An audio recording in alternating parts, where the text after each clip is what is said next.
رمضان السنة دي حاسس إنه مختلف.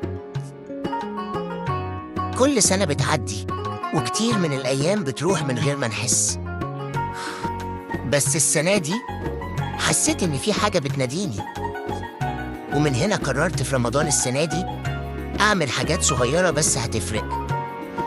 مش بس صيام، كمان ترتيب وقتي وإني أركز. وعرفت إن كل لما أساعد غيري النور هيكبر أكتر، وبقيت فاهم اللعبة. كل اختيار صح بيزود نور الفانوس أكتر. مش يوم وخلاص، دي رحلة 30 يوم، كل يوم بتحدي جديد. كل يوم حلقة قصيرة وتحدي سهل بس بيغيرك بجد. ومش بس بتتفرج، انت كمان بتشارك وبتجرب بنفسك. وكل ما عددنا يكبر النور يكبر معانا. رمضان مش بس وقت، ده فرصة ننور حياتنا بجد. وانت كمان تقدر تبدأ من أول يوم رمضان.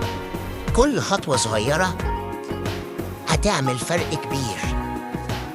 ده مش كرتون بس، دي مغامرات كواكي في رمضان. جايز تبدأ معايا وتعيش رمضان بشكل مختلف؟ يلا نبدأ رحلتنا ونخلي رمضان السنة دي أحلى رمضان.